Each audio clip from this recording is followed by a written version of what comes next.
All right, please introduce yourself, state your name and DOC number for the record. Sure. My name is Richardson, 125418. Okay, Eric, my name is Brendan Kelsey, along with Ms. Cheryl Renata. Mr. Alvin Roche will be your panel, explain the process to you, read some information to the record, have a parole interview, ask you some questions. You can respond at the end, you can make a statement, we'll take a vote. You understand the process? Sure. Eric Richardson, DOC number 125418. You're a fourth class offender. Parole eligibility date 2/12/2023. Good time 5/2/2041. Full term 11/13/2041. 25-year sentence. Illegal carrying of a weapon with CDS, possession of cocaine, possession with intent to distribute heroin, possession with intent to distribute methamphetamine, habitual offender, heroin, possession of tramadol, and diazepam. Does that sound correct? Yes, sir. I don't have possession of carrying a firearm. I only have the other charges that you stated were correct. Possession. It says carrying a weapon with CDS in possession. Count 1. That's the wrong rap sheet, sir. I don't have a weapon charge.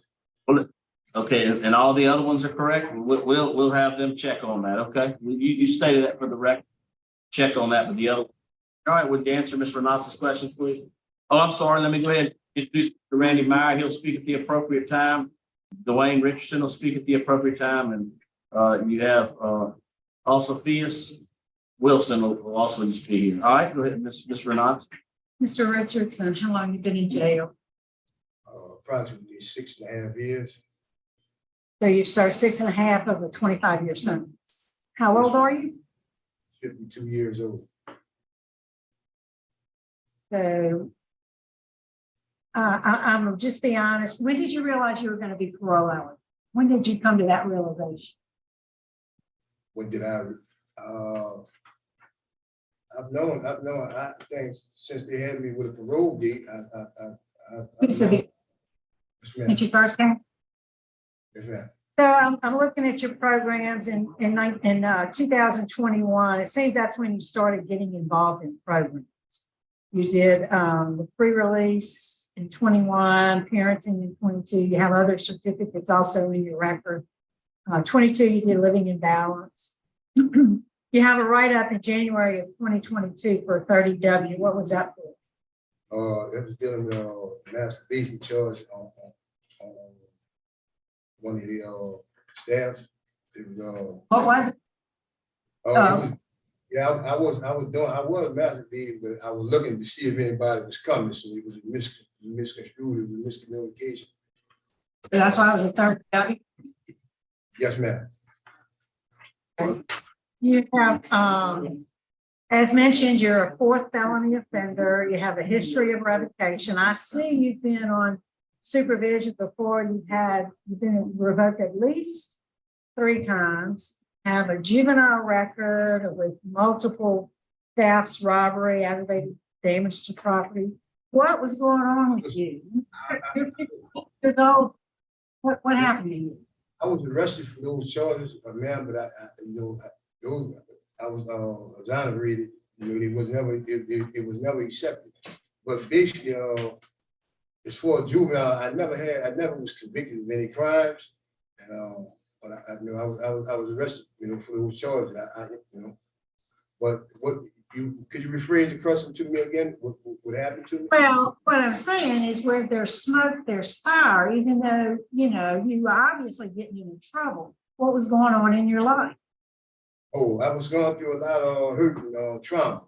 I was raised in a dysfunctional house. I don't want to make this sound like an excuse, but that's what I was. My daddy used intravenous drugs, and when I was a child, I kind of came apart, having left. So my mindset was to turn to the streets and do things that I thought was necessary to survive. So with doing that, I was stuck in the mindset of being what you say. Thinking that the wrong way. I was taught that the wrong way was the right way. I've accepted that ever since. So until to this period, I think this period of incarceration has saved my life because the things I've experienced and coming into a closer established relationship with God. I come to grown to understand the things that I'm doing. I harm people by selling these dangerous drugs and narcotics out in society. For that, I take full accountability and responsibility for my actions. And I'm wrong. Drug user, Now, drug user or just selling drugs? I use as well. Now, my drug of choice is pills. You had any legal job other than selling drugs?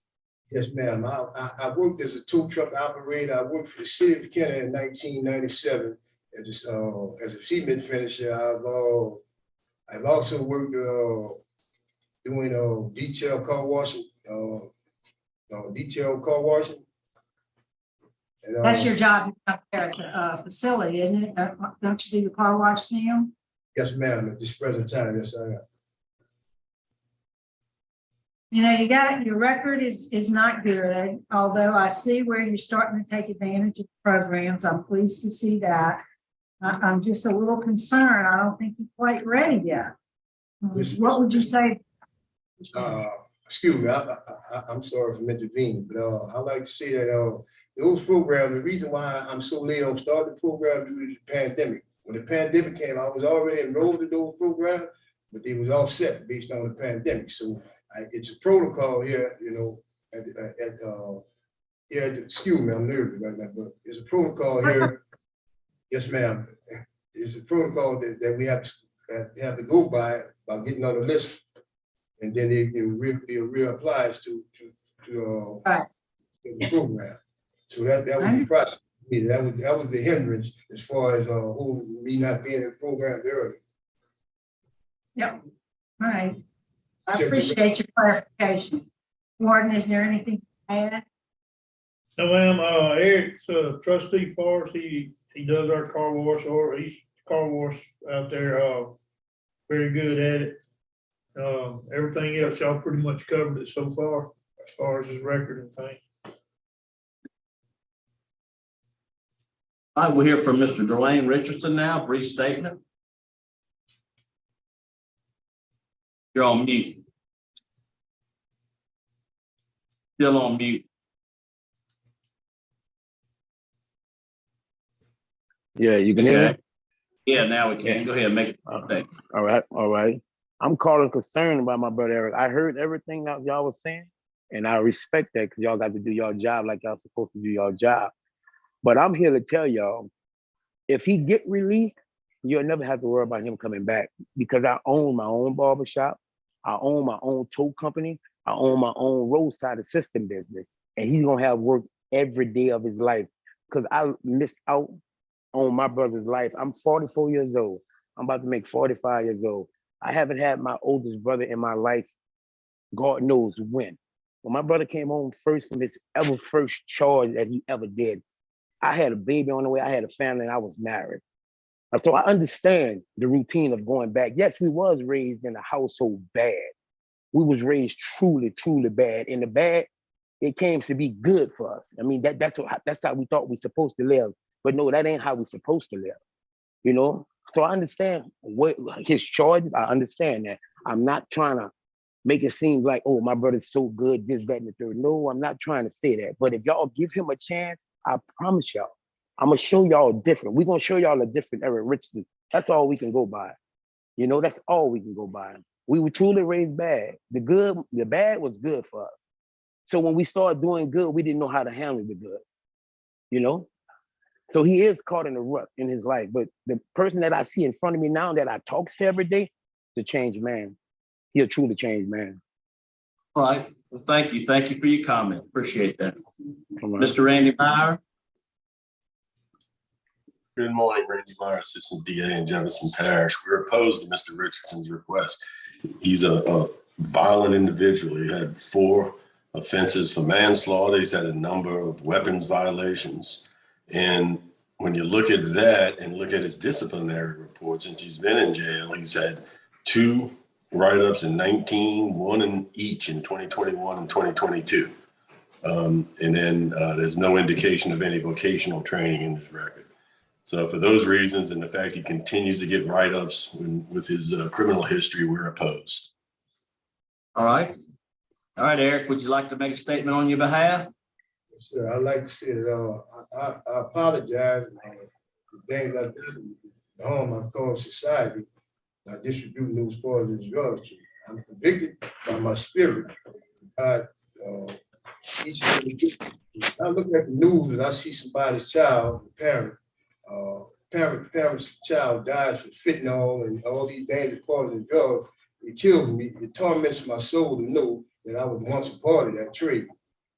With that, I also like to apologize to the judicial system, for the law enforcement and guys and judges and everybody who have put up with me for so many years. With that, I like to say thank you. But if I'm given an opportunity, I promise you, you won't regret it. I put my life on it. I promise you, you will not regret it. You'll never see my face again inside of prison. All right, thank you. Thank you for your comment. Now, prepared to vote, Mr. Knudsen. All right, Mr. Richardson, I'm really pleased to hear the success story for your brothers. You have something to look forward to. I still stand by. I'm just not ready today. I think the record is some improvement. You know, I was concerned about the write-up 30W. I'm pleased to know that you're a trustee at the facility. That speaks volumes about who the institution believes you are and can be. But based on the opposition that's been expressed, your poor supervision history, my vote today is to deny, and I encourage you to stay right up free, seek program opportunities if you can, reapply when they're eligible. Mr. Roche? Mr. Chairman, my vote is the same reason. And I vote to deny your parole for the same reasons as stated. Keep working hard. You're headed in the right direction. Wow. 3 votes to deny. Today your pro's been denied. Good luck to you.